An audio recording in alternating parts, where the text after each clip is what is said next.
स्वागत है आपका हमारे चैनल KTV स्टोरी में, जहां आपको सुनने मिलती है दिलचस्प तिलिस्मी जादुई कहानियां। अगर आप चैनल पर नए हैं तो चैनल को सब्सक्राइब करें, कहानी पसंद आए तो वीडियो को लाइक करें। अब कादम्बरी की जीवन लीला समाप्त होने के पश्चात अगली योजना बनाई गई कि किस प्रकार सहस्त्रबाहु पूरब दिशा की ओर प्रस्थान करे। अब तो सोनमयी भी स्वतंत्र थी, इसलिए वो भी सहस्त्र के संग जा सकती, क्योंकि उसने अपने निवास स्थान जाने का मन बनाया था। इसलिए अब सुकेतु वाली उससे कोई भी प्रश्न नहीं पूछ सकता था। योजना ये बनी कि सहस्त्रबाहु के संग उसकी सहायता हेतु ज्ञानश्रुति, वीर प्रताप, सोनमयी भी जाएंगे। सहस्त्रबाहु ने प्रतिरोध भी जताया, किंतु कोई भी नहीं माना। योजनानुसार सभी रात्रि के समय निवास स्थान पहुंचे, सभी को यह सूचना देने कि सहस्त्रबाहु के माता पिता कहाँ हैं और उन्हें मुक्त कराने के लिए सहस्त्रबाहु अपने साथियों के संग वहां जाएगा। भान सिंह, हीरा देवी और घगनंग ये सुनकर अत्यधिक प्रसन्न हुए एवं हीरा देवी ने अपने पुत्र सहस्त्रबाहु के भाल पर अपने रक्त का तिलक करते हुए आशीर्वाद दिया कि विजयी भव पुत्र, मैं ईश्वर से तेरे विजय होने की कामना करूंगी, तू अपने इस अभियान में सफल होकर लौटे।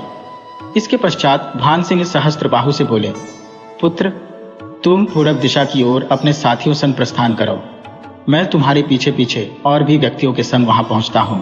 जी मामा श्री, सहस्त्रबाहु बोला। इस प्रकार प्रातःकाल होते ही सहस्त्रबाहु अपने साथियों के संग एवं अस्त्रों के संग अश्व पर सवार होकर अपने माता पिता को मुक्त कराने चल पड़ा। सभी दिन भर यात्रा करते रहे। जब भी भूख लगती तो वृक्षों से फल तोड़कर खाते और प्यास लगती तो झरने या नदियों का पानी पी लेते।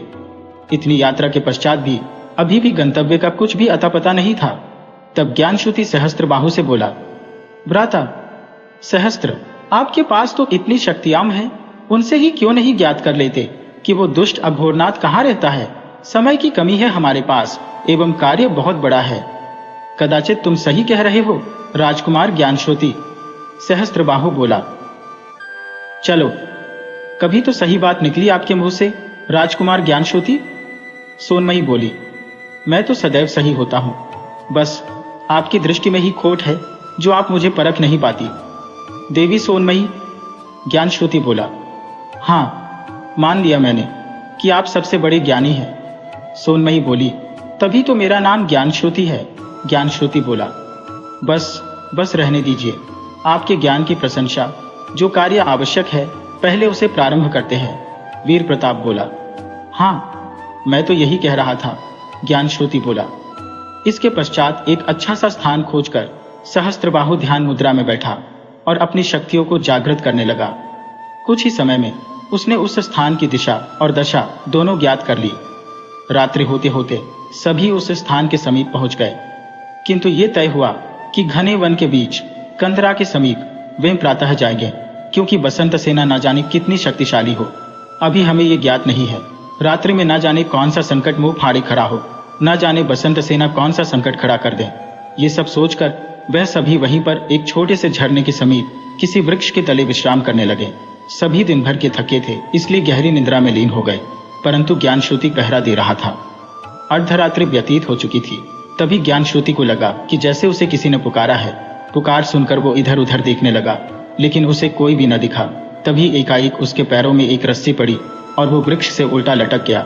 उल्टा लटकने के पश्चात ही उसने बचाओ बचाओ चिल्लाना प्रारंभ कर दिया।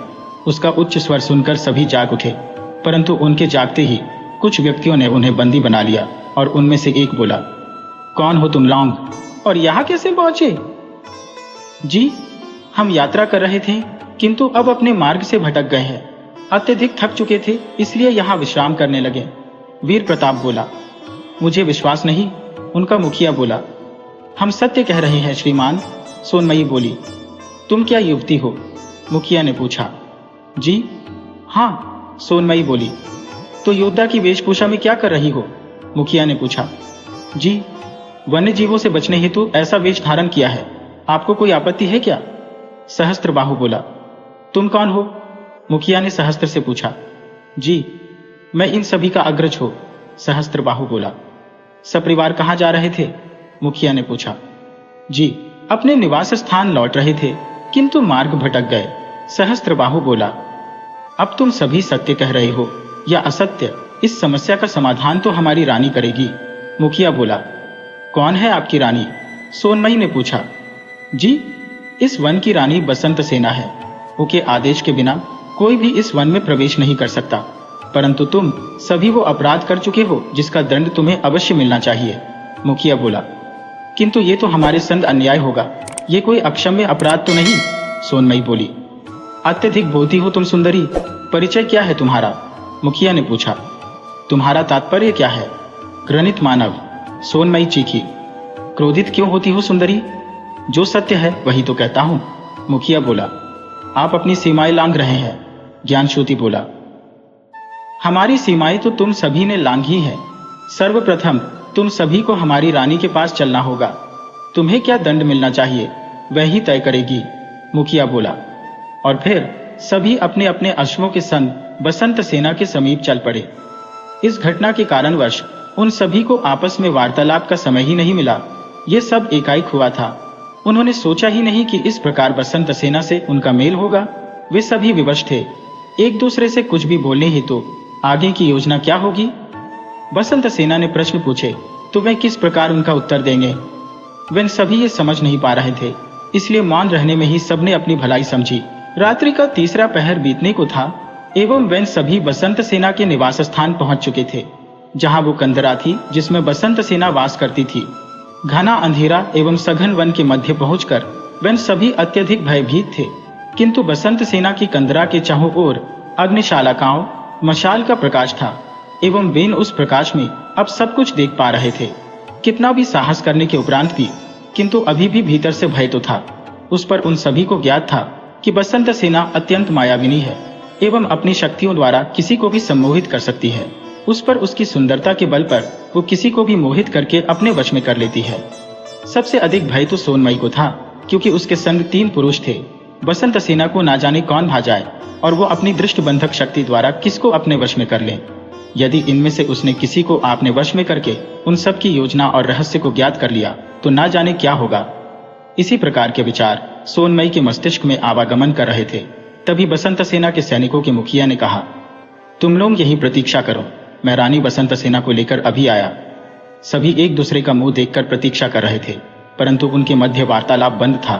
सभी के हृदयों की हृदय गति तीव्र थी, परंतु साथ में बसंत सेना को देखने की भी उत्सुकता थी। कुछ ही समय पश्चात बसंत सेना उन सभी के समक्ष उपस्थित हुई। बसंत सेना ने सैनिकों के मुखिया से कहा, अब विस्तार से कहो कि ये सब कौन है एवं इनका इतना साहस कैसे हुआ हमारी निवास स्थान की सीमा लांघने का। जी, आपके निवास स्थान की सीमाएं लांघने का साहस भला कौन कर सकता है देवी? हम तो अपने मार्ग से भटक गए थे, थके हुए थे, इसलिए विश्राम हेतु ठहर गए। ये सब भूलवश हुआ, इसके लिए मैं क्षमा चाहता हूँ। सहस्त्रबाहु बोला। जो भी हो, परंतु तुम सभी को इस भूल का दंड तो भुगतना ही पड़ेगा। बसंत सेना बोली। ये कोई अक्षम्य अपराध तो नहीं देवी, आप जैसी रूप लावण्य की मूर्ति से मैं ऐसी आशा तो नहीं करता। सहस्त्रबाहु बोला। तुम तो अत्यधिक साहसी प्रतीत होते हो। बसंत सेना बोली। ना देवी, आपके रूप को देखकर ऐसा प्रतीत नहीं होता कि आप इतनी क्रूर होगी, तभी तो आपसे इतना सब कहने का साहस कर पाया। सहस्त्रबाहु बोला। मुझे तुम्हारी निडरता ने मोह लिया नवयुवक, परिचय क्या है तुम्हारा? बसंत सेना ने पूछा। जी, हर्षवर्धन नाम है मेरा, ये मेरी बहन स्वर्णलता, ये मंझला भाई भालचंद्र और ये सबसे छोटा चंद्रसेन। साधारण से परिवार से हो, यही परिचय है मेरा। हर्षवर्धन बना। सहस्त्रबाहु बोला। तुम्हारी मधुर वाणी ने तो मुझे मोह लिया। बसंत सेना बोला। क्षमा कीजिएगा देवी, किंतु मैं विवाहित हूँ एवं मेरा एक पुत्र भी है। हर्षवर्धन बना। सहस्त्रबाहु बोला। तुम्हारी आयु देखकर तो ऐसा प्रतीत नहीं होता कि तुम विवाहित हो गए। बसंत सेना बोली। हमारे अग्रज अपने स्वास्थ्य और सुंदरता का अत्यधिक ध्यान रखते हैं, इसलिए उनकी आयु उतनी नहीं दिखती जितनी की है। चंद्रसेन बना। ज्ञानश्रुति बोला। मैंने तुमसे तो कुछ नहीं पूछा, तो तुम हमारे मध्य हो रहे वार्तालाप के मध्य में कैसे बोल पड़े? बसंत सेना चंद्रसेन बने। ज्ञानश्रुति पर क्रोधित होकर बोली। क्रोधित ना हो देवी, आपके मुंह पर इस प्रकार के भाव शोभा नहीं देते। आप जैसी कोमलांगी इस प्रकार क्रोध प्रकट करते हुए नहीं भाती। आपकी मधुर वाणी एवं समुद्र की भांति लोचनों में एक अद्भुत आकर्षण है, जो किसी को भी अपनी ओर आकर्षित कर ले। सहस्त्रबाहु ने बसंत सेना की प्रशंसा करते हुए कहा। तुम मेरा उपहास करते हो ना? बसंत सेना ने पूछा। जी नहीं, आप जिस प्रशंसा के योग्य हैं वही तो कहता हूं, सहस्त्रबाहु बोला। नवयुवक, कहीं तुम मेरा विश्वास जीतने के लिए तो ये नहीं कह रहे हो? बसंत सेना बोली। मेरे द्वारा आपके लिए की गई प्रशंसा पर आपको संदेह है देवी? तो जाइए, मैं कुछ नहीं कहता, सहस्त्रबाहु बोला। नहीं नहीं नवयुवक, तुम रूठो नहीं, मेरा वो तात्पर्य नहीं था, बसंत सेना बोली। मैं आपका तात्पर्य भली भांति समझता हूं, सहस्त्रबाहु बोला। आप कुछ नहीं समझे नवयुवक, बसंत सेना बोली। प्रहेलिका, पहेली मत बुझाइए, सहस्त्रबाहु बोला। मैं ये कहना चाहती हूँ कि आप मेरी कंदरा के भीतर चलकर विश्राम करेंगे तो मुझे अत्यधिक प्रसन्नता होगी, बसंत सेना बोली। आपको हम सभी पर इतना विश्वास है? हर्षवर्धन बने सहस्त्रबाहु ने पूछा। नवयुवक, केवल तुम पर, बसंत सेना बोली। इसका तात्पर्य है कि हम अपने अग्रज हर्षवर्धन के संग कंदरा में प्रवेश नहीं कर सकते, स्वर्णलता बनी सोनमयी बोली। जी नहीं, वहां तुम सभी का प्रवेश वर्जित है। मैं केवल उसे वहां ले जाती हूँ जो मेरा विश्वास पात्र बन जाता है, एवं मुझे हर्षवर्धन के अलावा किसी पर विश्वास नहीं, बसंत सेना बोली। क्या मैं पूछ सकता हूँ कि आपकी कृपा मुझ पर ही क्यों बरसी देवी? सहस्त्रबाहु ने पूछा। जी, आपका पारदर्शी चरित्र एवं वाक्पटुता मुझे भा गई, बसंत सेना बोली। मेरे तो भाग्य ही खुल गए आपकी प्रतिक्रिया देखकर, सहस्त्रबाहु बोला। जी, तो विलंब किस बात का? तुम मेरे संग कंदरा के भीतर चलो, बसंत सेना बोली। जी, अत्यधिक आभार आपका, किंतु मैं अपने अनुजों और बहन के बिना कंदरा के भीतर नहीं जा सकता, सहस्त्रबाहु बोला।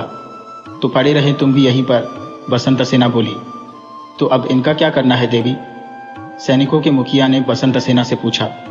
एवं इसके उपरांत बसंत सेना अपने सैनिकों को आदेश देते हुए बोली, इन सभी को बंदी बनाकर वृक्ष से बांध दो।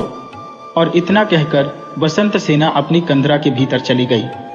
बसंत सेना के आदेश पर सहस्त्रबाहु के संग सभी को एक संग वृक्ष के सहारे बांध दिया गया। सैनिकों के इधर उधर होते ही चंद्रसेन बने ज्ञानश्रुति ने सहस्त्रबाहु से पूछा, भ्राता, आप कंदरा के भीतर क्यों नहीं गए? आपको इस अवसर को खोना नहीं चाहिए था। मुझे तुम सभी से वार्तालाप करना था कि अब हमारी अगली योजना क्या होगी। हर्षवर्धन बना सहस्त्रबाहु बोला। योजना तो यही होगी कि आपको अब कंदरा के भीतर जाना चाहिए एवं बसंत सेना के संग प्रेम भरा वार्तालाप करके उसके रहस्यों को ज्ञात कीजिए। बसंत सेना तो आप पर पहले से ही आकर्षित है, इसी अवसर का लाभ उठाइए, भालचंद्र बना वीर प्रताप बोला। तुम्हारी बात से मैं सहमत हूँ वीर, किंतु मैं कंदरा के भीतर गया तो ऐसा ना हो कि तुम सभी पर कोई संकट आ खड़ा हो, हर्षवर्धन बना सहस्त्रबाहु बोला। ऐसा कुछ भी नहीं होगा भ्राता, आप चिंतित ना हो, स्वर्णलता बनी सोनमयी बोली। मुझे बसंत सेना पर तनिक भी विश्वास नहीं है, हर्षवर्धन बने सहस्त्रबाहु ने बोला। हम सभी यहाँ सुरक्षित हैं, आप हमारे विषय में अत्यधिक ना सोचें। आप अपना संकल्प ध्यान करें कि आप यहाँ किस कार्य हेतु आए हैं, उसे पूर्ण करना आपका धर्म है।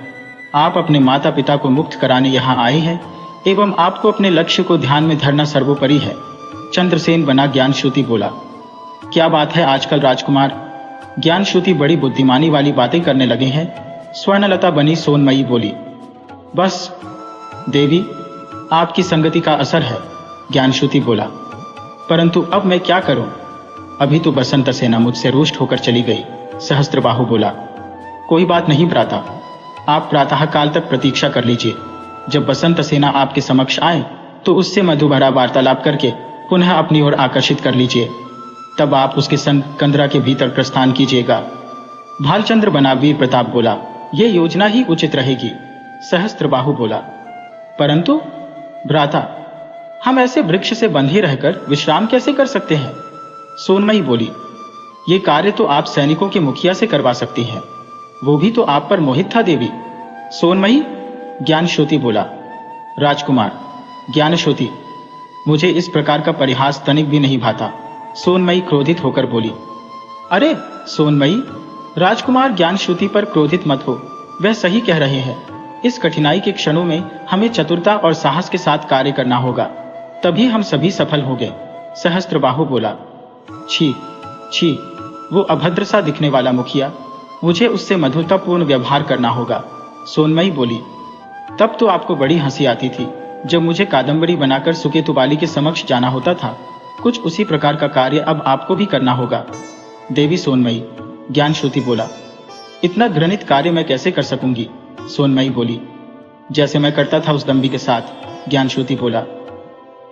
ठीक है, इतना बल मत दीजिए कि आपने सुकेतुबाली को रिझाया था, सोनमयी बोली।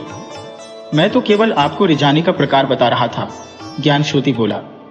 मुझे आपसे कुछ भी ज्ञात करने की आवश्यकता नहीं है, मुझे ज्ञात है कि मुझे क्या करना होगा, सोनमयी बोली। तो अपना कार्य प्रारंभ कीजिए, ज्ञानश्रुति बोली। और सोनमयी ने झूठ मूठ का चिल्लाना शुरू कर दिया। बचाओ बचाओ, यहाँ इस वृक्ष की शाखा पर मैंने इतना बड़ा सर्प देखा। सोनमयी का उच्च स्वर सुनकर सभी सैनिक और मुखिया उस ओर भागे और उससे पूछा कि क्या हुआ। तब सोनमयी बोली, मैंने वृक्ष की शाखा पर सर्प देखा, जिसे देखकर मैं भयभीत हो गई। क्या करूं, एक युवती हूं ना। परंतु तुम सबके मुखिया मुझ दुखियारी का दर्द समझते ही नहीं। यदि मेरा दर्द समझते होते तो मुझे इस प्रकार वृक्ष से न बंधवाते। सोनमयी के ऐसे मधुर बोल सुनकर मुखिया के मुंह पर एक कुटिल मुस्कान आ गई एवं वो सोनमयी से बोला, नहीं स्वर्णलता, मैं तुम्हारा दुख समझता हूँ। अभी सैनिकों को आदेश देता हूँ कि वे तुम्हें वृक्ष से ना बांधे, केवल तुम पर दृष्टि रखें। परंतु मेरे भाइयों पर कोई संकट आ गया तो, इन्हें कुछ हो गया तो मैं अपने माता पिता को क्या उत्तर दूंगी। स्वर्णलता बनी सोनमयी बोली, मैं तुम्हारे भाइयों को भी मुक्त कर देता हूँ। तुम सभी वृक्ष के तले सरलता से लेटकर विश्राम करो, मुझे कोई आपत्ति नहीं। सैनिक तुम सभी पर केवल दृष्टि ही रखेंगे, अब बंदी नहीं बनाएंगे। मुखिया बोला, मरे आपका आभार किस प्रकार प्रकट करो, कुछ समझ नहीं आता। आपकी कृतज्ञता पाकर तो मैं धन्य ही हो गई। आप कितने महान हैं। स्वर्णलता बनी सोनमयी बोली। स्वर्णलता, ऐसा मत कहो, ये तो मेरा कर्तव्य है, एवं तुम सभी अपराधी तो नहीं हो, मार्ग ही तो भूले हो। तुम सभी को इस बात का इतना बड़ा दंड नहीं मिलना चाहिए। मुखिया बोला, आपका हृदय कितना विशाल है महानुभाव। स्वर्णलता बोली, तुम्हारी दृष्टि ही पारदर्शी है, मैं इतना महान कहाँ, जितना कि तुम समझ रही हो। मुखिया बोला, यदि आपका वार्तालाप समाप्त हो गया तो कृपया हम सभी को मुक्त कर दीजिए। ज्ञानश्रुति बोला, मैं तो ये भूल ही गया। मुखिया बोला। एवं इसके उपरांत मुखिया ने सैनिकों को आदेश दिया कि सभी को मुक्त कर दिया जाए एवं वे सभी वृक्ष तले सो भी सकते हैं। मुखिया के आदेश का पालन हुआ और सभी धरती पर विश्राम करने हेतु लेट गए। सैनिकों के उस स्थान से जाने के उपरांत भालचंद्र बना वीर प्रताप बोला, सोनमयी, क्या अभिनय किया है तुमने। सच। सोनमयी, कठिनाई को सरल कर दिया तुमने। सहस्त्रबाहु बोला, मेरे साथ रहकर देवी सोनमयी को भी अभिनय करना आने लगा है। ज्ञानश्रुति बोला, राजकुमार, इतनी कुशलता है मुझसे, मुझे आपसे कुछ भी सीखने की आवश्यकता नहीं है। सोनमयी बोली, अच्छा, अब वार्तालाप बंद करो, किसी ने सुन लिया तो संकट आन खड़ा होगा। सभी विश्राम करो, कुछ समय पश्चात प्रातः होने वाली है। सहस्त्रबाहु बोला और सभी विश्राम करने में लीन हो गए। प्रातः काल हुई, वृक्षों पर पंछियों का कलरव आरंभ हो चुका था एवं सूर्य भी अपनी लालिमा संपूर्ण जगत में प्रसारित कर रहा था। तभी सहस्त्रबाहु की निद्रा टूटी। उसने सभी को भी जगाने का प्रयास किया। शीघ्र ही सब निद्रा को त्याग कर जाग उठे। सभी आगे की योजना हेतु विचार विमर्श कर ही रहे थे कि तभी उन सभी के पास सैनिकों का मुखिया अखंड बली आ पहुंचा और बोला, रानी बसंत सेना का आदेश है कि हर्षवर्धन को शीघ्र ही उनके समक्ष प्रस्तुत किया जाए। परंतु किस कार्य हेतु? भालचंद्र बने वीर प्रताप ने पूछा। वो तो मुझे ज्ञात नहीं, अखंड बली बोला। ऐसे कैसे हम सभी अपने भ्राता को आपकी रानी के समक्ष भेज दें? स्वर्णलता बनी सोनमयी बोली।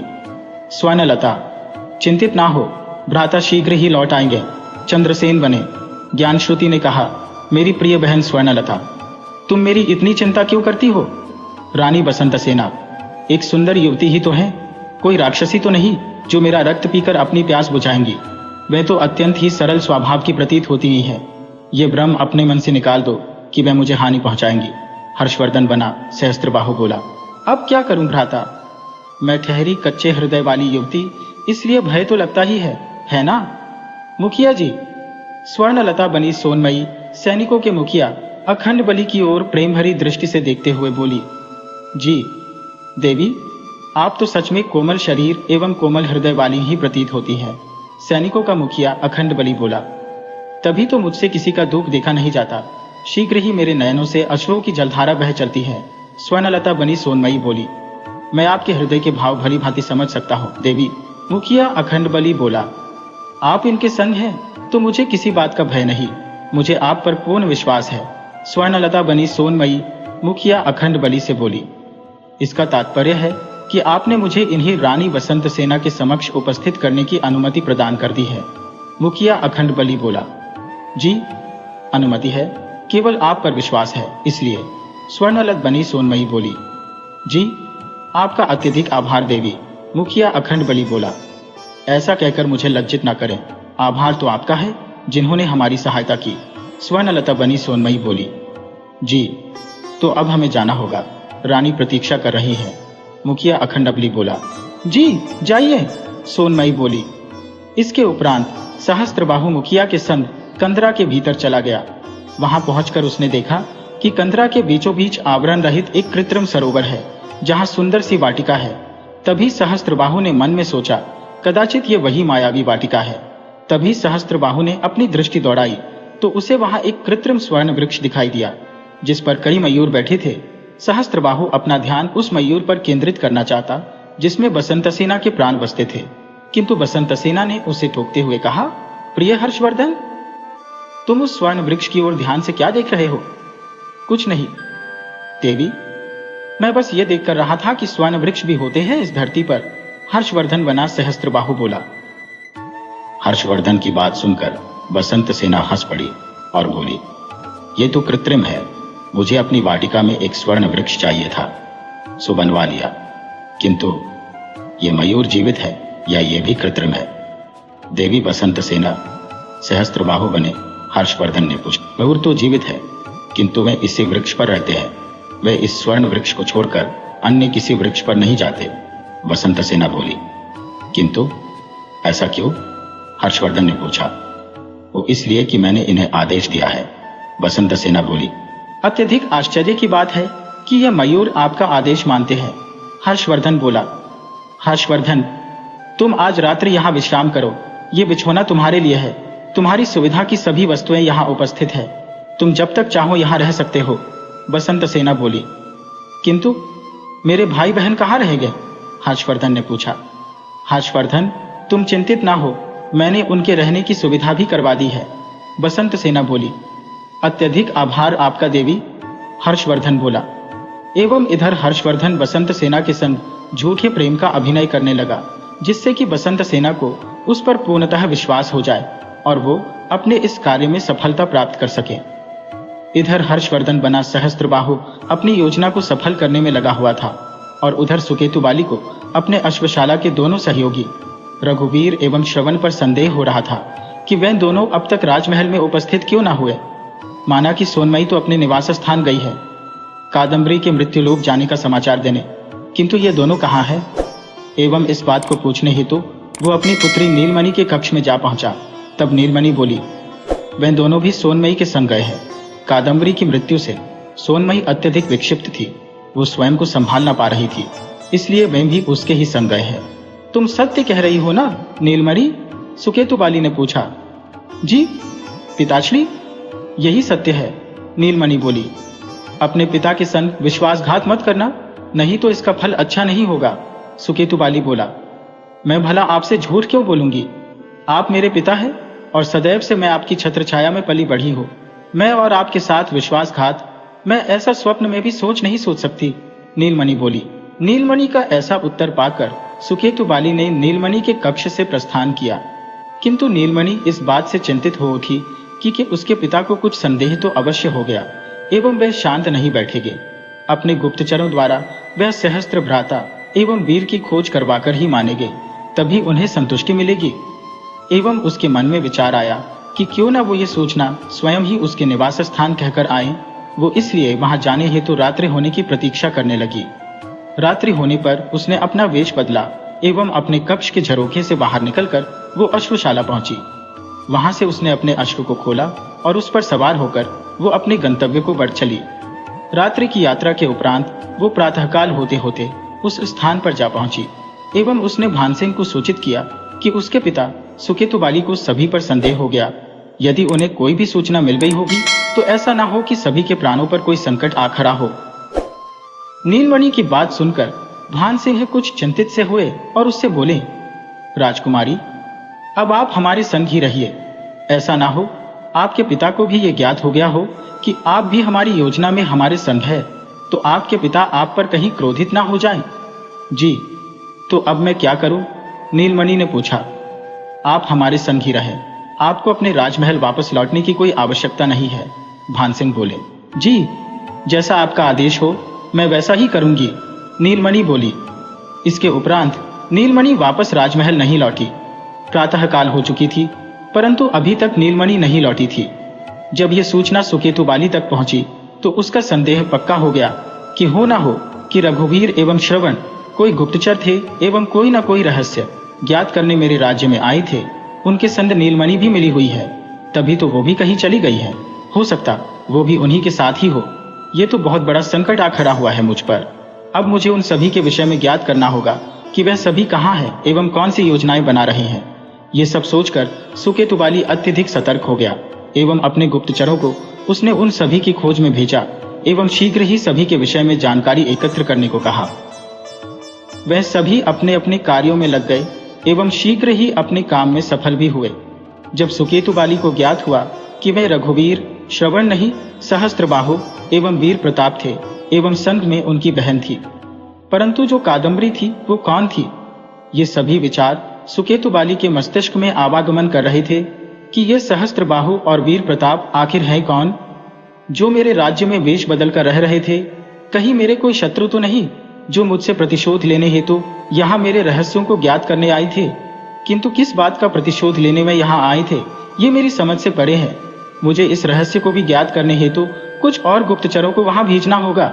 इस सोच विचार के उपरांत सुकेतु बाली ने पुनः कुछ और गुप्तचरों को और भी गहराई से सभी रहस्यों को उजागर करने हेतु भेजा और उधर बसंत सेना हर्षवर्धन को अपने प्रेम के द्वारा वश में करने का प्रयास करने लगी। और हर्षवर्धन की तो यही मनसा थी, इसलिए वो स्वयं ही बसंत सेना के प्रेम द्वारा उसके वश में होने लगा। अब बसंत सेना को विश्वास हो चला था कि हर्षवर्धन को उससे प्रेम हो चला है। बसंत सेना के इस भ्रम को हर्षवर्धन ने टूटने नहीं दिया। वो भी उससे निरंतर प्रेम भरा वार्तालाप करता रहा। ऐसे ही 2 दिन बीत गए। हर्षवर्धन ने उस मयूर को ध्यान से देख लिया था जिसकी केवल एक ही आंख थी। वो बस अवसर ही ढूंढ रहा था। एवं उधर वीर, सोनमयी, ज्ञानश्रुति भी सहस्त्रबाहु के कहे अनुसार एक योजना बना रहे थे। अत्यधिक प्रयासों के उपरांत उस योजना को सफल बनाने हेतु वह प्रयास में जुट गए। उस योजनानुसार चंद्रसेन बने। ज्ञानश्रुति ने अपना वेश बदला। सोनमयी अपने संग कुछ वस्त्र लाई थी। उन वस्त्रों को ज्ञानश्रुति ने धारण कर लिया, जो कि योजना का ही भाग था। तभी सैनिकों का मुखिया अखंड बली बसंत सेना के समक्ष एक सूचना लेकर पहुंचा और उससे बोला, देवी, कंदरा के बाहर एक युवती आई है।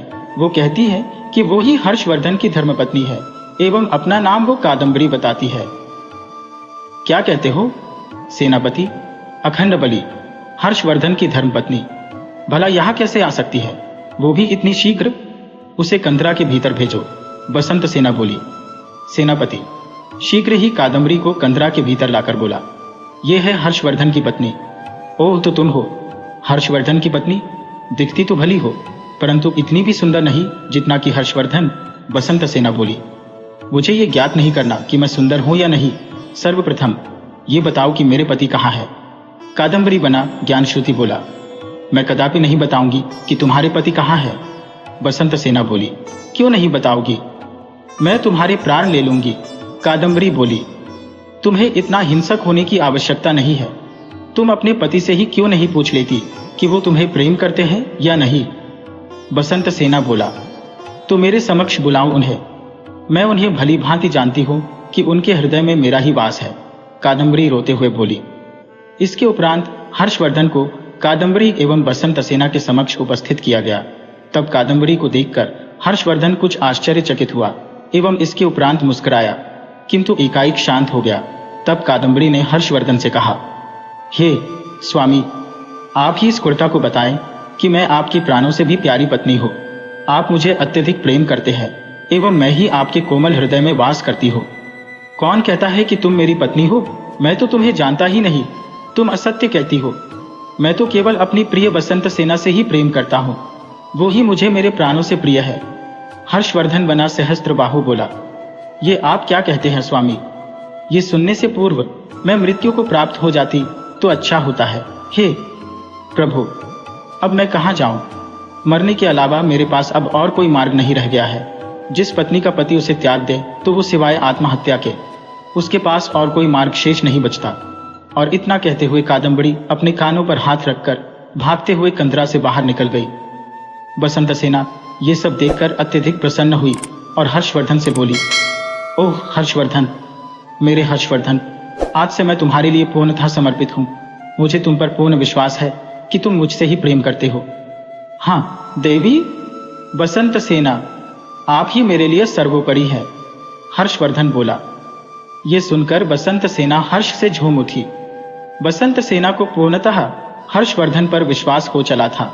उसने मन में सोचा कि हर्षवर्धन ने मेरे लिए अपनी धर्मपत्नी को त्याग दिया। इसका तात्पर्य है कि वो मरी प्रसन्नता हेतु कठिन से कठिन कार्य को भी पूर्ण कर सकता है। अब मैं हर्षवर्धन से विवाह करके उसे सदैव के लिए अपना बना लूंगी। अंततः उसने मन में सोचा, किंतु क्या वो मुझसे विवाह करेगा? क्यों नहीं करेगा मुझसे विवाह? अवश्य वो मुझसे विवाह करेगा। मैं सुंदरता की मूरत हूं एवं वो मेरा पुजारी। अब तो उसे मैं स्वयं से दूर नहीं जाने दूंगी। बसंत सेना को ऐसे विचारमग्न देखकर हर्षवर्धन बने सहस्त्रबाहु ने पूछा, क्या हुआ देवी? बसंत सेना, आपके मस्तिष्क को किन विचारों ने आ घेरा है? कुछ नहीं हर्षवर्धन, मैं तो केवल इतना सोच रही थी कि अब हमें विवाह करने में विलंब नहीं करना चाहिए। बसंत सेना बोली, विवाह? अरे विवाह हेतु इतनी शीघ्रता क्यों देवी? हर्षवर्धन ने पूछा। मैं तुमसे अत्यधिक प्रेम करने लगी हूँ। मुझे अब तुमसे दूर जाने में भय लगता है, कहीं हमें कोई एक दूसरे से विलग न कर दे। बसंत सेना बोली, आप तो अत्यधिक भोली है देवी। किस में इतना साहस है कि हम दोनों को एक दूसरे से विलग कर दे? हर्षवर्धन बना सहस्त्रबाहु बोला, तुम्हें मेरे पिताश्री के विषय में अभी कुछ ज्ञात नहीं है। वह बड़ी ही शक्तिशाली दृष्टबंधक जादूगर है। क्षण भर में किसी को भी किसी भी रूप में परिवर्तित कर सकते हैं। एवं उनके मित्र जो कि राजा सुकेतुबाली है, वह उनके आदेश का सदैव पालन करते हैं। कहीं राजा सुकेतुबाली ने ऐसा कोई आदेश मेरे पिताश्री को दे दिया कि मैं तुम जैसे साधारण व्यक्ति से विवाह नहीं कर सकती, तो मेरे पिता उनका आदेश ठुकरा नहीं पाएंगे। बसंत सेना बोली, ओह, ये तो दीर्घ समस्या आ खड़ी हुई। हर्षवर्धन बोला, वही तो मैं यहाँ वर्षों से इस कंदरा में वास कर रही हूँ। मेरा यौवन यूं ही बीता जा रहा है। इतने समय के पश्चात तुम जैसा मुझसे से प्रेम करने वाला युवक मेरे जीवन में आया है। इस क्षण को मैं केवल जीना चाहती हूँ, तुम्हें मैं गवा नहीं सकती। इतना कहते कहते बसंत सेना के नेत्रों से अश्रुओं की धारा बह चली। हर्षवर्धन को बसंत सेना का रोना अच्छा नहीं लगा। उसने मन में सोचा कि मैं बसंत सेना से विश्वासघात करके उसके प्राण नहीं ले सकता। यदि मैं इसे सच बता दूं तो क्या ये मेरी सहायता हेतु तत्पर हो जाएगी? हर्षवर्धन बना सहस्त्रबाहु ये सोच ही रहा था कि तभी बसंत सेना ने उससे कहा, क्या सोच रहे हो हर्षवर्धन? क्या मेरी बातों ने तुम्हें भयभीत कर दिया? नहीं, मैं तो कुछ और ही सोच रहा था। हर्षवर्धन बना सहस्त्रबाहु बोला, क्या सोच रहे थे? मुझे नहीं बताओगे? हमारे मध्य अब कुछ भी गुप्त नहीं रहना चाहिए। मुझसे अपनी समस्या कहो, मैं तुम्हारे लिए कुछ भी कर सकती हूँ, यहाँ तक कि अपने प्राण देने में भी पीछे ना हटूंगी। बसंत सेना बोली, कैसे कहूँ? कहना तो बहुत कुछ है। सहस्त्रबाहु बोला, तो कहो ना प्रियतम। बसंत सेना बोली, मैं ये कहना चाहता हूँ कि मैंने आपसे झूठ कहा। मैं कोई हर्षवर्धन नहीं हूँ। सहस्त्रबाहु बोला, तुम हर्षवर्धन नहीं हो तो कौन हो तुम? और यहाँ क्या करने आई थी? वह सब तुम्हारे साथ कौन है? बसंत सेना ने पूछा। धैर्य रखिए देवी, आपके सभी प्रश्नों के उत्तर मैं दूंगा। जी, अब सत्य बोलने हेतु आप मुझे प्राणदंड ही क्यों न दे दें, किंतु मैं आपसे सत्य बोलकर ही रहूंगा। सहस्त्रबाहु बोला, तो शीघ्र ही बोलो, किसकी प्रतीक्षा कर रहे हो? बसंत सेना बोली, जी, मैं राजकुमार सहस्त्रबाहु हूँ। मेरे पिता सूरजगढ़ के महाराज सोनभद्र एवं मेरी माता विजय लक्ष्मी को आपके पिता अघोरनाथ ने सुकेतुबाली के आदेशानुसार बंदी बनाकर रखा है। मैं उन्हें ही मुक्त करवाने हेतु यहाँ आया था। वह जो मेरे साथ थे वे सभी मेरे साथी हैं। उनमें से एक मेरा मुँह बोला भ्राता वीर प्रताप एवं मुँह बोली बहन सोनमयी है। साथ में राजकुमार ज्ञान अश्रुति है। इस सत्य हेतु अब आप चाहे मुझे मृत्युदंड ही क्यों न दे दें, मुझे स्वीकार होगा। किंतु अपने मस्तिष्क एवं अपने हृदय में मैं अब इतना भार सहन नहीं कर सकता। मैं किसी से विश्वासघात करके जीत प्राप्त करना नहीं चाहता एवं मैं आपसे प्रेम भी नहीं करता। ये तो मैंने आपसे प्रेम का अभिनय किया था। सहस्त्रबाहु बोला, इतना बड़ा विश्वासघात किया तुमने मेरे संग, जो कि अक्षम्य है, किंतु मैं तब भी तुम्हें क्षमा करती हूँ। वो इसलिए कि तुमने सत्य बोला। तुम्हारे माता पिता को मेरे पिता ने बंधक बनाकर रखा है। मुझे ज्ञात है कि वे कहाँ हैं। मैं इस कार्य में तुम सबकी सहायता करूंगी, किंतु एक बात अवश्य कहना चाहूंगी कि मैं तुमसे अब भी प्रेम करती हूँ एवं सदैव करती रहूंगी। तुम जैसा सत्य बोलने वाला युवक मैंने आज तक नहीं देखा, जिसने अपने प्राणों की चिंता किए बिना मुझे सत्य बताया। चाहते तो मुझसे प्रेम का अभिनय करके मेरे साथ विश्वासघात कर सकते थे, परंतु तुमने ऐसा नहीं किया। इसलिए मेरी दृष्टि में तुम सम्मान एवं सहायता के योग्य हो एवं मैं तुम्हारी सहायता अवश्य करूंगी। इस कार्य हेतु मुझे अपने पिता के विरुद्ध भी जाना होगा। ऐसा करने से भी मैं कभी भी भयभीत न होंगी। बसंत सेना बोली, ये जानकर मुझे बड़ी प्रसन्नता हुई देवी कि आप मेरी सहायता करेगी। सहस्त्रबाहु बोला, अत्यधिक पाप किए हैं मैंने।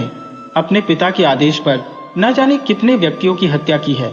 कदाचित एक पुण्य कार्य करने से मेरी मुक्ति का द्वार खुल जाए एवं वो ईश्वर मुझे क्षमा कर दें। इसमें मेरा ही तो स्वार्थ है। सहस्त्रबाहु, यही नाम बताया ना तुमने अपना। और ये कहकर बसंत सेना हंसने लगी। कदाचित आपने मुझे क्षमा कर दिया। सहस्त्रबाहु बोला, तुम्हें क्षमा नहीं करूंगी तो किसे करूंगी? तुमने जो भी छल मुझसे किया वो अपने माता पिता हेतु किया।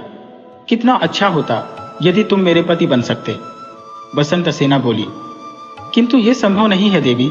सहस्त्रबाहु बोला, मुझे ज्ञात है, मुझ जैसे पापिनी से कौन विवाह करेगा भला। बसंत सेना बोली, जी देवी, ऐसी कोई बात नहीं है, किंतु मैं किसी अन्य से प्रेम करता हूं।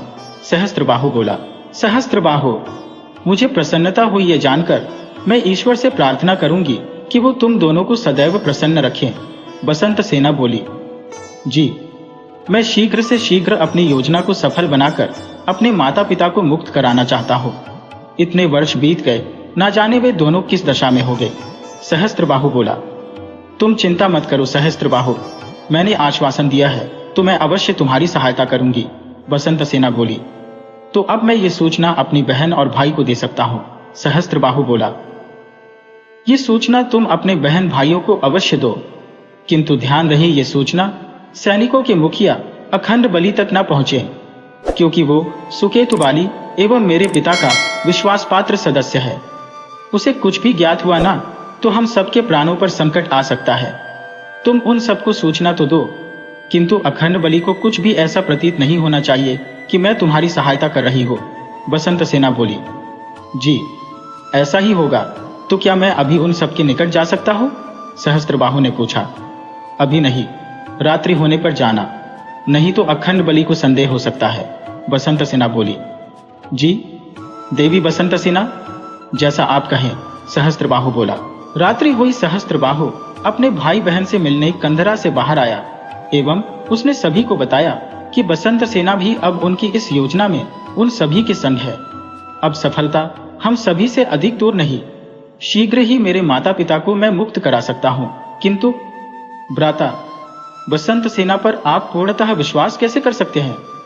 हो सकता है वो भी आपसे छल कर रही हो। वीर प्रताप बोला। नहीं वीर, मैंने उसकी आंखों में स्वयं के लिए सच्चा प्रेम देखा है। वो मुझसे कभी भी विश्वासघात नहीं कर सकती। सहस्त्रबाहु बोला। तो अब अगली योजना क्या होगी? सोनमयी ने पूछा। वो तो अभी बनी नहीं, अगली योजना बनते ही शीघ्र सूचित करूंगा, क्योंकि अब मुझे कंदरा में वापस जाना होगा, नहीं तो अखंड बलि को मुझ पर संदेह हो जाएगा। वो सुकेतु बाली एवं अघोरनाथ का विश्वास पात्र है। सहस्त्रबाहु बोला। जी भ्राता, अब आप प्रस्थान करें। वीर प्रताप बोला। किंतु उन सबको यह ज्ञात नहीं था कि अखंड बलि उनके मध्य हो रहे वार्तालाप को सुन रहा है एवं अब अखंड बलि ने उनके मध्य हो रहे वार्तालाप को अघोरनाथ को बताने का सोचा। किंतु बसंत सेना पहले ही सावधान हो चुकी थी।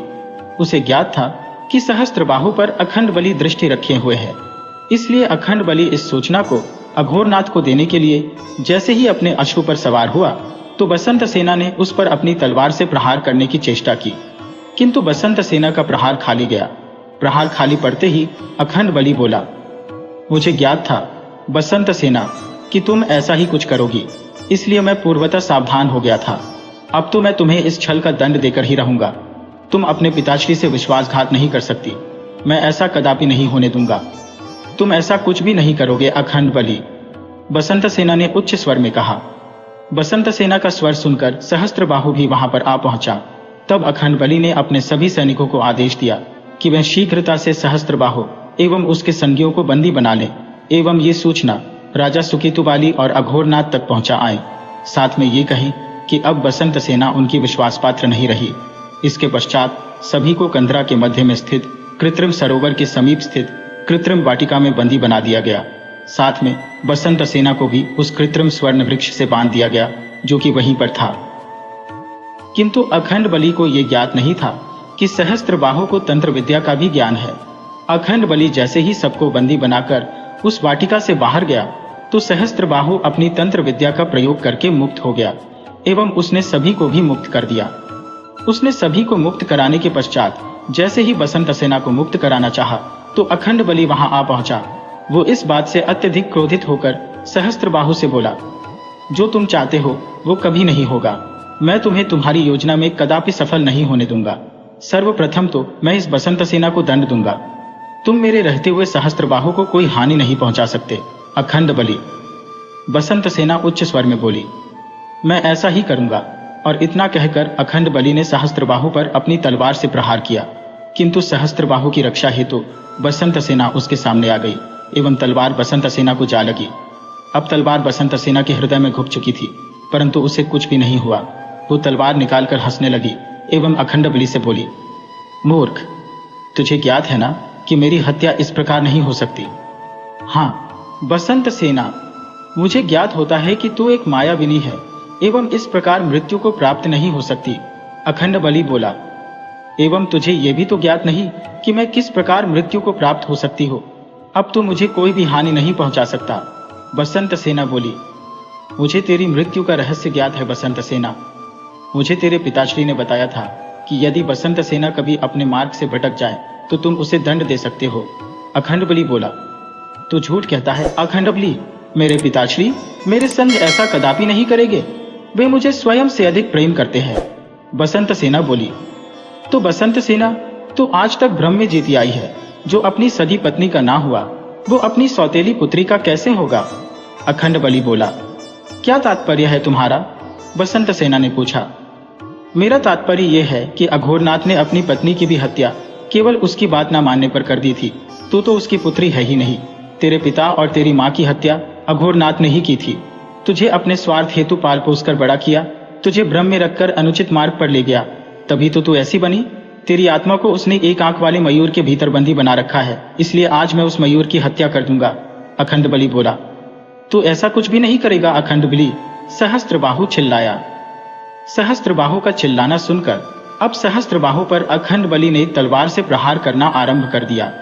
सहस्त्र भी अपनी तलवार निकालकर अखंड बलि पर टूट पड़ा और सभी भी वहां उपस्थित सैनिकों का सामना करने लगे। किंतु अखंड बलि ने अवसर देखकर उस एक आंख वाले मयूर पर अपने बाण से निशाना साधा और एक ही प्रहार में मयूर धरती पर छटपटाने लगा। साथ में बसंत सेना की भी यही दशा हो गई। तभी वीर प्रताप ने सहस्त्रबाहु से कहा, भ्राता, आप बसंत सेना को संभालें, हम सब मिलकर इस अखंड बलि को आज नहीं छोड़ेंगे। और देखते ही देखते मयूर एवं बसंत सेना के प्राण एक साथ ही निकल गए। बसंत सेना की मृत्यु से सहस्त्रबाहु को अत्यधिक कष्ट हुआ, परंतु अब वो क्रोध से उठा एवं अपनी तलवार से एक ही प्रहार में अखंड बलि का सिर धड़ से अलग कर दिया। अब अखंड बलि की मृत्यु हो चुकी थी, किंतु बसंत सेना की मृत्यु से सहस्त्रबाहु को अत्यधिक आघात पहुंचा था। अब आगे की योजना का कार्यभार उसके कांधों पर आ गया था।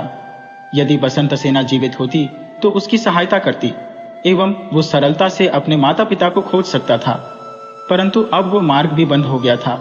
इसलिए सहस्त्रबाहु ने सभी विचारों को त्याग कर सर्वप्रथम बसंत सेना का अंतिम संस्कार करना उचित समझा।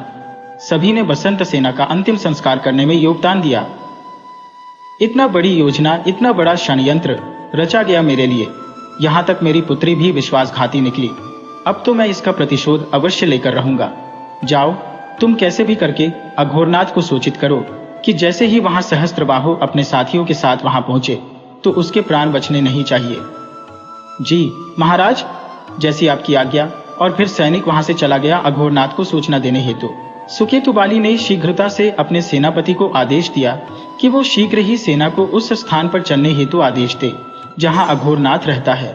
अब तो सहस्त्रबाहु का अंत निश्चित है। इतना बड़ा छल किया उसने मेरे संग, ज्ञानश्रुति को कादम्बरी बनाकर मेरे संग प्रेम का अभिनय करवाया, एवं नीलमणि को मैं अब जीवित नहीं छोड़ूंगा। मेरे शत्रुओं के संग मिलकर मुझसे विश्वासघात किया। सुकेतुबाली के क्रोध की कोई सीमा न थी, एवं क्रोधवश ही व्यक्ति गलत निर्णय लेता है। यही कदाचित सुकेतुबाली कर रहा था। उसने कुछ भी न सोचा और सेना लेकर समुद्र तट पर चल पड़ा, जहां अघोरनाथ ने सहस्त्रबाहु के माता पिता को बंदी बना रखा था। उधर सहस्त्रबाहु को इस बात का अनुमान हो चुका था कि अब तक सुकेतुबाली को सारा समाचार प्राप्त हो चुका होगा, क्योंकि अखंड बली ने पहले ही यह सूचना लेकर सैनिकों को सूरजगढ़ भेज दिया था। इसलिए उसने सभी को सावधान रहने को कहा। तभी वीर प्रताप ने पूछा। उधर सहस्त्रबाहु ने आगे की योजना की रणनीति तैयार ही की थी कि सुकेतुबाली तक ये सूचना पहुंच गई कि जो रघुवीर और श्रवण उसकी अश्वशाला में कार्य कर रहे थे वे कोई और नहीं, सहस्त्रबाहु और वीर प्रताप थे। सैनिक ने सुकेतुबाली को यह भी बताया कि सहस्त्रबाहु ही उनके शत्रु सोनभद्र का पुत्र है, जो अपने माता पिता को अघोरनाथ के बंदीगृह से मुक्त कराना चाहता है, और जो कादम्बरी थी वो राजकुमार ज्ञानश्रुति था, जिसने सहस्त्रबाहु के संग मिलकर अपनी बहन निपुणिका को आपके बंदीगृह से मुक्त करवाया था। साथ में सहस्त्रबाहु की मोहबोली बहन सोनमयी थी, एवं इस षड्यंत्र में आपकी पुत्री राजकुमारी नीलमणि भी उनके संग थी। तभी तो वह राजमहल से जा चुकी है। वो सहस्त्रबाहु के निवास स्थान पर ही है, जहां भान सिंह, जो कि सोनभद्र का विश्वास पात्र एवं सेनापति, वो भी वहीं रहता है। ये सुनकर सुकेतुबाली क्रोध की अग्नि में जल उठा एवं बोला, अब तो बसंत सेना भी नहीं रही, एक वही थी जो हमें वहां जाने का मार्ग दिखा सकती थी। ज्ञानश्रुति बोला, यदि हम सभी अपना कार्य निष्ठा से कर रहे हैं तो जब यहाँ तक आ पहुंचे हैं तो आगे का मार्ग भी स्वतः दिख ही जाएगा। सहस्त्रबाहु बोला, आपका सकारात्मक दृष्टिकोण ही तो है जो अब तक हम सभी में साहस शेष बचा। वीर प्रताप बोला, जीवन में कितनी भी विरुद्ध परिस्थितियां क्यों ना आ जाए, कभी सकारात्मकता को मत छोड़ना, वो ही हमें घोर अंधेरे में प्रकाश तक ले जाती है। सहस्त्रबाहु बोला, मैं आपकी बात से सहमत हूं भ्राता। सोनमयी बोली, तो विलंब ना करते हुए आगे का कार्य प्रारंभ करें। सहस्त्रबाहु बोला, जी अवश्य, हम सभी भी इसी प्रतीक्षा में हैं। ज्ञानश्रुति बोला, तो चलो अपने मार्ग पर चलते हैं, जो भी समस्या आएगी तो उसका समाधान भी मिल ही जाएगा। सहस्त्रबाहु बोला, और ऐसे सभी आपस में वार्तालाप करते हुए अपने गंतव्य की ओर बढ़ चले। वे कंधरा के दूसरी छोर की ओर बढ़ रहे थे। उन्होंने लगभग आधे से अधिक मार्ग पार कर लिया था। समुद्र तट अब अधिक दूर न रह गया था। तभी उन सभी को मार्ग में नीलमणि दिखाई थी, जो अत्यधिक चिंतित सी प्रतीत हो रही थी। वो अपने अश्व पर सवार जैसे ही उन सभी के समीप पहुंची तो सहस्त्रबाहु ने उससे पूछा, बहन नीलमणि, तुम यहाँ क्या कर रही हो? तब नीलमणि बोली, भ्राता सहस्त्रबाहु, मैं और काका भानसिंह आपकी सहायता हेतु यहाँ आ रहे थे। तभी भानसिंह काका को दृष्टबंधक अघोरनाथ के सैनिकों ने बंदी बना लिया है और उन्हें समीप ही एक कंदरा में बंद कर दिया है। मैं उनकी सहायता करना चाहती थी, किंतु मैं उन सैनिकों का अकेले सामना नहीं कर सकती थी, इसलिए लौट आई। कृपया आप उनकी सहायता करें। ओह, परंतु मैंने तो मामा भानसिंह तो यहाँ मेरे पहुंचने के पश्चात आने वाले थे। सहस्त्रबाहु बोला, किंतु उन्हें ऐसा लगा कि कदाचित आप किसी संकट में ना पड़ जाएं, इसलिए उन्होंने यहाँ आपसे पूर्व पहुंचने का प्रयास किया। नीलमणि बोली, ओह, किंतु उन्हें अपनी इस योजना के विषय में सूचित करना चाहिए था। अब देखो ना, वह संकट में पड़ गए। वीर प्रताप बोला। तभी सोनमयी बोली, सखी नीलमणि, तुम सूरजगढ़ से हमारे निवास स्थान क्यों पहुंची? ऐसा तो कुछ भी हमारी योजना में नहीं था। पिताश्री को मुझ पर संदेह हो गया था, इसलिए मैं सूरजगढ़ से भागकर आप सभी के निवास स्थान पहुंच गई। नीलमणि बोली, किंतु नीलमणि, मुझे तुम में कुछ परिवर्तन सा दिखाई देता है। मुझे तुम्हारी काया कुछ स्थूल से दिखाई पड़ती है, एवं ये तुम्हारी भुजाएं किसी बलिष्ठ युवक की भांति क्यों प्रतीत हो रही है? इतने कम समय में तुम में इतना परिवर्तन कैसे हो सकता है? या हो सकता है कि तुम मेरी सखी नहीं कोई और हो? सोनमयी बोली, ये कैसी बातें करती हो सखी, मैं नीलमणि ही हो। ये सब कुछ समय पश्चात सोचना। सर्वप्रथम काका भानसिंह को बचाने का प्रयास किया जाना चाहिए। नीलमणि बोली, किंतु मुझे ऐसा प्रतीत नहीं होता, क्योंकि मामा श्री भानसिंह तो अति शक्तिशाली है। उन्होंने ना जाने कितने ही युद्धों में कितनी बड़ी बड़ी सेनाओं को पराजय दी है, तो कुछ निर्बल से सैनिक उन्हें कैसे बंदी बना सकते हैं? वीर प्रताप बोला। तो क्या वीर तुम्हें मुझ पर संदेह कि मैं असत्य कहती हूँ? नीलमणि बोली, मैंने ऐसा तो नहीं कहा। वीर प्रताप बोला, यदि तुम्हें मुझ पर संदेह है वीर, तो कोई बात नहीं, मैं स्वयं अकेले ही कुछ कर लूंगी। और इतना कहकर नीलमणि रूठ कर वहां से जाने लगी। ना नीलमणि, मुझे तुम पर कोई संदेह नहीं है, मैं मामा श्री की सहायता हेतु तुम्हारे संग चलता हूँ। सहस्त्रबाहु बोला, तो ऐसा कीजिए भ्राता, आप अपनी शक्तियों द्वारा ये ज्ञात करने का प्रयास कीजिए कि मामा श्री किस अवस्था में है। सोनमयी बोली। ये सुनकर नीलमणि कुछ भयभीत होकर बोली, इतना समय नहीं है हम सभी के पास, ना जाने वे सैनिक उनकी क्या दशा कर रहे होंगे। नीलमणि, सत्य कह रही है सोनमयी, हमें अब और अधिक विलंब नहीं करना चाहिए। सहस्त्रबाहु बोला, तो चलिए सर्वप्रथम हम मामा भानसिंह को ही बचाते हैं। वीर प्रताप बोला। और इतना कहते ही सभी उस दिशा की ओर नीलमणि के संग चल पड़े जहां पर कंधरा के भीतर भानसिंह को बंदी बनाया गया था। वे सब चलते जा रहे थे, परंतु अभी तक उस स्थान तक पहुंच नहीं पाए थे। वह सभी बारी बारी से नीलमणि से पूछते कि कब आएगी वो कंधरा। तब नीलमणि कहती, बस अधिक दूर नहीं है, हम सभी उसके निकट ही है। सब उसकी बात सुनकर उस पर विश्वास कर लेते, परंतु जब अत्यधिक समय व्यतीत हो जाने पर एवं इतनी अधिक दूरी तय करने के पश्चात भी वो कंधरा तक नहीं पहुंचे, तो तब सोनमयी और ज्ञानश्रुति को कुछ संदेह सा हुआ। उन्हें लग गया कि ये नीलमणि नहीं है, इसे हमारा मार्ग भटकाने हेतु भेजा गया है। दोनों ने एक दूसरे को संकेत दिया एवं दोनों ही नीलमणि के अश्व के दोनों ओर चलने लगे। एवं कुछ ही समय के पश्चात ज्ञानश्रुति ने नीलमणि के अश्व को अपने अश्व द्वारा धकेल दिया। दूसरी ओर से सोनमयी ने भी यही किया। तब अश्व पर सवार नीलमणि धरती पर गिर पड़ी। देखते ही देखते उसका रूप एवं वेश दोनों ही बदल गए। वो नीलमणि नहीं, वो तो कोई और ही था। वो धरती से उठा और उसने ज्ञानश्रुति को अपने जादू द्वारा कुछ ही क्षण में बेड़ियों में जकड़ लिया एवं बोला, मैं नीलमणि नहीं, मैं दृष्टबंधक अघोरनाथ हूँ। जिस कार्य के लिए तुम सभी यहाँ आए हो वो कभी पूर्ण नहीं हो सकता, क्योंकि सहस्त्रबाहु तुम्हारे माता पिता को तुम कभी भी मुक्त नहीं करा सकोगे। ये तुम्हारी भूल है अघोरनाथ। मैं अपने माता पिता को मुक्त करवाकर ही रहूंगा। तुम्हारी और सुकेतु बाली की पराजय निश्चित है। सहस्त्रबाहु बोला, यदि तुमने कुछ भी ऐसा किया तो ये तुम्हारा मित्र है जो कि सुकेतु बाली का परम शत्रु है। ये जीवित नहीं रहेगा।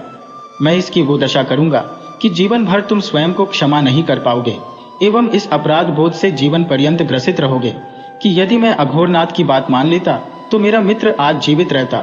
अघोरनाथ बोला, तुम इसे मुक्त कर दो, तुम जो चाहोगे मैं वो करूंगा। सहस्त्रबाहु बोला, अब तुम सही दिशा में जा रहे हो, मैं जो कहता हूं तुम्हें वो करना होगा। मुझे तुम ऐसा वचन दो, तभी मैं इसे मुक्त करूंगा। अघोरनाथ बोला, मुझे तुम्हारी सभी बातें स्वीकार है, परंतु इसे मुक्त कर दो। सहस्त्रबाहु बोला, तो तुम मेरे समीप आओ। अघोरनाथ बोला, नहीं, सर्वप्रथम ज्ञानश्रुति को मुक्त करो एवं मुझे ये भी वचन दो कि मेरे अन्य साथियों को भी तुम मुक्त कर दोगे, उन्हें कोई भी हानि नहीं पहुंचाओगे। सहस्त्रबाहु बोला, बड़े बुद्धिमान हो तुम, मुझे स्वीकार है। वैसे भी तुम ही सुकेतु बाली के शत्रु हो, उसे एवं मुझे तुमसे ही संकट है। जाओ, मैं सभी को जाने देता हूँ।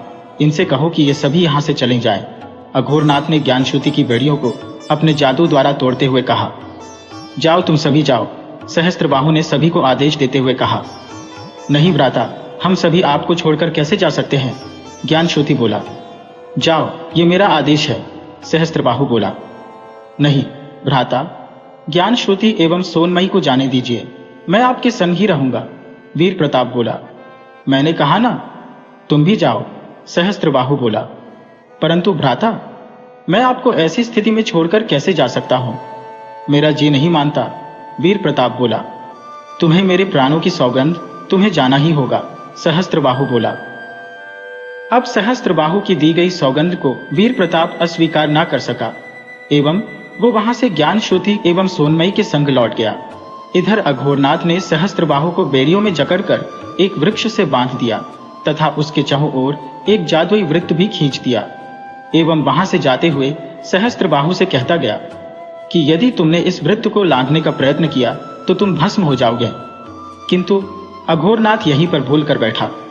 वो ये ज्ञात होते हुए भी ये भूल गया कि सहस्त्रबाहु को तंत्र विद्या में भी ज्ञान प्राप्त है।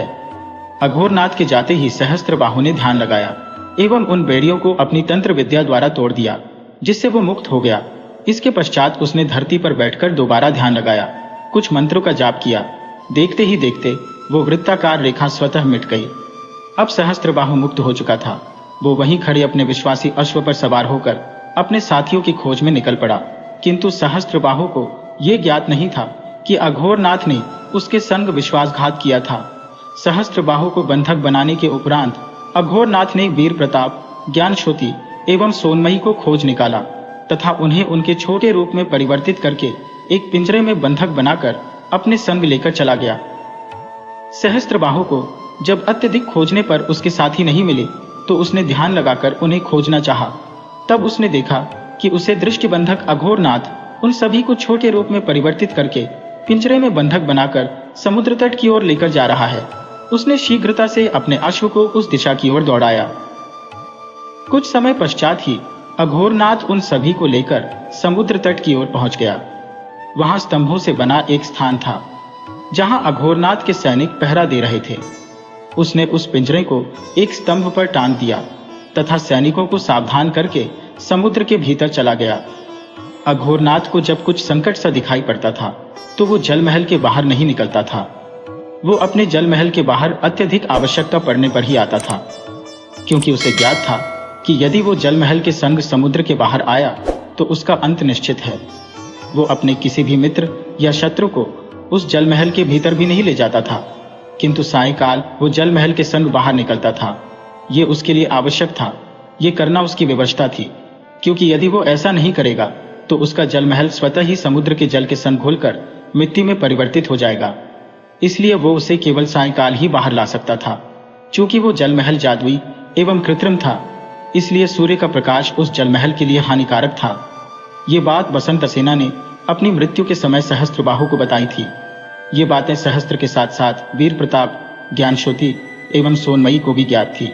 चूंकि उस समय दोपहर बीत चुकी थी, तब सबने सोचा कि सायंकाल को तो अवश्य ही अघोरनाथ उस जल महल के संग समुद्र से बाहर आएगा। तब तक कदाचित सहस्त्र भ्राता भी हमें खोजते हुए यहाँ पहुंच जाए। इसी आशा में वे सभी सहस्त्र की प्रतीक्षा कर रहे थे।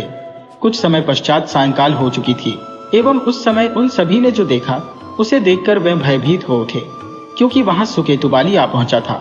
सुकेतुबाली ने उन सभी के समीप आकर उन्हें ध्यानपूर्वक देखा और बोला, मुझसे विश्वासघात किया था ना, उसका दंड तो तुम्हें मिलना ही चाहिए। अभी मैं अघोरनाथ को यहाँ बुलाता हूँ एवं मैं उससे कहूंगा कि तुम सभी को छोटी मत्स्य में परिवर्तित करके समुद्र में फेंक दे, ताकि तुम सभी बड़ी बड़ी मत्स्य का आहार बन जाओ। मेरी पुत्री को तुम सभी ने मेरे विरुद्ध कर दिया, अब इसका परिणाम देखना क्या होगा। तब सुकेतुबाली ने एक सैनिक से कहा, जाकर अपने स्वामी से कहो कि सूरजगढ़ के राजा सुकेतुबाली आए हैं। जी महाराज, मैं अभी आपका संदेश उन तक पहुंचाता हूं। और इतना कहकर वो सैनिक वहां से चला गया। तभी सोनमयी को कुछ संदेह सा हुआ। वो इसलिए कि सुकेतुबाली यहाँ अकेला कैसे आ सकता है, उसकी सेना कहाँ है। उसे अपनी मृत्यु का तनिक भी भय नहीं है, परंतु वो उस समय कुछ बोल न सकी। कुछ समय पश्चात अघोरनाथ अपने जलमहल के संग समुद्र के बाहर आया एवं उसने सुकेतुबाली का स्वागत करते हुए कहा, आइए महाराज, आपकी ही प्रतीक्षा थी। इन सभी को क्या दंड देना है, ये आप ही निश्चित करें। उस सहस्त्रबाहु को भी मैं बंधक बना आया हूँ। इन सब के उपरांत उसकी ही बारी है। इसके पश्चात आप पुनः सूरजगढ़ के राज सिंहासन के अधिकारी बन जाएंगे। वो मुझे ज्ञात था अघोरनाथ कि तुम्हारे रहते हुए मैं कभी भी पराजित नहीं हो सकता। सुकेतुबाली बोला, परंतु आप अकेले ही आई है, आपकी सेना कहाँ है? अघोरनाथ ने पूछा। है, सेना भी है, वो पीछे वृक्षों के तले विश्राम कर रही है, एक आदेश पर यहाँ आ जाएगी। सुकेतुबाली बोला, तब तक मैं जलमहल के भीतर से आपके शत्रुओं को लेकर आता हूँ, राजा सोनभद्र एवं रानी विजयलक्ष्मी। तनिक उनके भी दर्शन कर लीजिए एवं उन्हें भी ये शुभ समाचार दे दीजिए। सुकेतुबाली बोला, अवश्य अघोरनाथ, उनके अश्रु देखकर मेरे कलेजे को ठंडक मिलेगी। सुकेतुबाली बोला। तब अघोरनाथ जलमहल के भीतर गया एवं पिंजरे में बंधक तोता बने सोनभद्र और मैना बनी विजयलक्ष्मी को बाहर ले आया। तभी उसने दूर से देखा कि सुकेतु बाली अपनी सेना के संग उसके समीप आ रहा है। उसे कुछ समझ नहीं आया तो उसने अपने समीप खड़े सुकेतु बाली से पूछा, कौन हो तुम? क्योंकि सुकेतु बाली तो वो आ रहा है अपनी सेना के संग। तो जब तुम्हें सब कुछ ज्ञात ही हो चुका है तो मैं बता देता हूं कि मैं सहस्त्रबाहु हूं। और इतना कहकर सहस्त्रबाहु अपने पूर्व रूप में आ गया, जो कि उसने अपनी तंत्र विद्या द्वारा धारण किया था। उसने अघोरनाथ के हाथ से पिंजरा छीना और भागने लगा। उसे भागता देखकर अघोरनाथ बोला, तू मुझसे भागकर कहीं नहीं जा सकता। तब तक सुकेतु बाली भी अघोरनाथ के समीप आ चुका था और उसने अघोरनाथ से पूछा, ये अब तक जीवित है? एवं अपने सैनिकों को आदेश देते हुए बोला, सैनिकों, इसे बंदी बना लो। तब तक सहस्त्रबाहु अपने साथियों को मुक्त कर चुका था। उनका पिंजरा टूटा तो वे सभी अपने पूर्व रूप में आ गए। अब सहस्त्रबाहु अकेला न था, किंतु जब सुकेतु बाली ने अपने सैनिकों को आदेश दिया कि सहस्त्रबाहु पर आक्रमण करो तो सैनिकों ने कोई भी प्रतिक्रिया नहीं दी। तो सुकेतु बाली एवं अघोरनाथ आश्चर्य में पड़ गए। तब सैनिकों के सेनापति ने आगे आकर अपने मुंह कवच को निकाला तो उन्हें देखकर सुकेतु बाली सन्न रह गया, क्योंकि वो कोई और नहीं भानसिंह थे, जो सहस्त्रबाहु की रक्षा हेतु सुकेतु बाली की सेना का संचालन कर रहे थे। वे सूरजगढ़ के राजमहल के पुराने व्यक्तियों से परिचित थे, इसलिए उन सभी को सरलता के साथ अपने संग सम्मिलित कर लिया। वे सभी भी सुकेतु बाली को पसंद नहीं करते थे।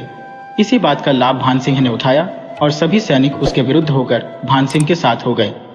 सुकेतु बाली भानसिंह पर क्रोधित हो उठा एवं उसने अपनी तलवार द्वारा उस पर प्रहार करना चाहा, परंतु भानसिंह ने सुकेतु बाली के उस प्रहार का ऐसा उत्तर दिया कि सुकेतु बाली भानसिंह के एक ही प्रहार से धरती की धूल चाटने लगा। उसको धरती पर गिरता हुआ देखकर भानसिंह बोले, दुष्ट पापी, आज तो नहीं बचेगा। तुझे अपने पापों का दंड अवश्य मिलेगा। तूने निर्दोषों को दुख दिए है। इतने वर्षों तक एक पुत्र को उसके माता पिता से दूर रखा, आज तू मेरे हाथों से नहीं बचेगा। ये कदापि संभव नहीं, मैं इनकी रक्षा करूंगा। और इतना कहते ही अघोरनाथ ने सुकेतु बाली पर एक पारदर्शी सुरक्षा कवच बना दिया। अब भानसिंह ने सुकेतु बाली पर प्रहार किया तो वे असफल रहे। अब इस समस्या का समाधान करने हेतु सहस्त्रबाहु आगे आया और उसने शीघ्रतापूर्वक धरती पर बैठकर समाधि लगाकर कुछ मंत्रों का उच्चारण करना प्रारंभ कर दिया। कुछ ही समय में सुकेतु बाली का सुरक्षा कवच लुप्त हो गया। तभी वीर प्रताप सहस्त्रबाहु से बोला, भ्राता, सायकाल बीतता जा रहा है, जल महल भी समुद्र तट पर है। सर्वप्रथम हमें अघोरनाथ को मृत्यु तक पहुंचाना होगा, नहीं तो आपके माता पिता अपने पूर्व रूप में नहीं लौट सकेंगे। सहस्त्रबाहु ने देखा तो सायंकाल सच में बीतता जा रहा था, इसलिए सर्वप्रथम उसने अघोरनाथ को समाप्त करने का सोचा। इसलिए उसने बसंत सेना की कही हुई बात पर ध्यान केंद्रित किया और वीर प्रताप से बोला, वीर, मुझे इस कार्य में तुम्हारी सहायता चाहिए। वीर बोला, भ्राता, आप इस कार्य में मामा भानसिंह की सहायता लें, वे एक अच्छे धनुर्धर है। मैं तब तक सुकेतु बाली एवं अघोरनाथ का ध्यान आप पर से हटाने का प्रयास करता हूँ। ये अच्छा सुझाव है। और इतना कहकर सहस्त्रबाहु भानसिंह के पास सहायता हेतु गया। भानसिंह सहस्त्र की बात सुनकर बोले, चलो मुझे दिखाऊं वो उल्लू कहाँ बैठा है। सहस्त्र और भानसिंह जलमहल के समीप पहुंचे और उन्होंने अपने अपने धनुष पर बाण चढ़ाकर उल्लू की दोनों आंखों पर एक साथ बाण चलाया। दोनों बाण एक साथ ही उल्लू की दोनों आंखों में जा लगे। देखते ही देखते जलमहल रेत में परिवर्तित हो गया। साथ में तोता बने सोनभद्र और मैना बनी रानी विजय लक्ष्मी अपने पूर्व रूप में वापस लौट आई। अघोरनाथ भी भस्म बनकर वायु के साथ उड़ गया। उन्हें देखकर भानसिंह बोला, महाराज और महारानी, आप ठीक तो है ना? मुझे क्षमा करें जो आप दोनों को खोजने में इतना विलंब हुआ। ये रहा आपका पुत्र सहस्त्रबाहु। सहस्त्रबाहु को देखते ही माता पिता दोनों की आंखों से अश्रुधारा बह चली। सहस्त्रबाहु ने दोनों की चरण स्पर्श किए। दोनों ने सहस्त्र को अपने कलेजे से लगा लिया। तभी अवसर देखकर सुकेतु बाली सहस्त्र की ओर अपनी तलवार लेकर लपका, परंतु भानसिंह ने देखते ही देखते सुकेतु बाली का सिर धड़ से अलग कर दिया और बोला, मेरे रहते हुए तुम सहस्त्रबाहु का कुछ नहीं बिगाड़ सकते। मेरा प्रतिशोध वर्षों से शेष था, जो अब पूर्ण हुआ। इस प्रकार सुकेतु बाली और अघोरनाथ का नाश हुआ। इसके पश्चात सभी सूरजगढ़ लौटे। सहस्त्रबाहु ने अपने पालक पिता गगनन एवं पालक माता हीरा देवी को भी सूरजगढ़ बुला लिया। वीर प्रताप और सोनमयी के माता पिता एवं वन में रहने वाले संपूर्ण परिवारों को भी सूरजगढ़ बुलाया गया। सहस्त्रबाहु का राज्याभिषेक हुआ। वो अपने राज्य के राज सिंहासन पर विराजमान हुआ। कुछ समय पश्चात सहस्त्रबाहु का विवाह ज्ञानश्रुति की बहन निपुणिका से हो गया। वीर प्रताप का विवाह सुकेतु बाली की पुत्री नीलमणि से एवं सोनमयी का विवाह ज्ञानश्रुति से हो गया और सभी राजी खुशी रहने लगे।